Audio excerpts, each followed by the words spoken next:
မင်္ဂလာပါကြိုးစားနေတဲ့သူတိုင်းအခက်ခဲဆိုတာရှိပါတယ်ကဲဗီဒီယိုလေးကိုစလိုက်ကြရအောင်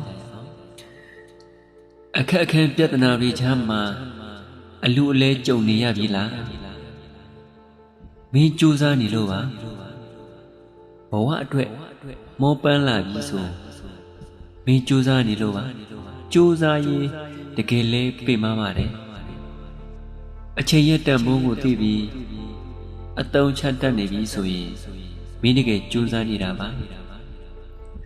လိုချင်တာထက်လိုအပ်တာခွဲခြားတတ်လာတာဟာမင်းကြိုးစားနေလို့ပါကျမ်းမာရေးကိုအဓိကထားပြီးကြက်ခိုင်အောင်လေ့ကျင့်နေပြီဆိုမင်းကြိုးစားနေလို့ပါကြက်ဆုံးမှုတွေနဲ့ပေးဆက်မှုတွေများနေပြီလားအဲ့ဒါဆိုမင်းတကယ်ကြိုးစားနေတာပါမာယာများတဲ့ကြားထဲမှာမင်းပြုံးတတ်နေပြီလားမင်းကြိုးစားနေလို့ပါနှလုံးသားထက်အုံနောက်ကိုအစာကျွေးတတ်နေပြီဆိုမင်းတကယ်ကြိုးစားနေလို့ပါကြိုးစားပါတကယ်ချင်းကြိုးစားမှုအောင်မြင်မှုတွေကမင်းနဲ့တကယ်ထိုက်တက်ပါတယ်ကြိုးစားနေတဲ့သူတိုင်းအခက်အခဲဆိုတာ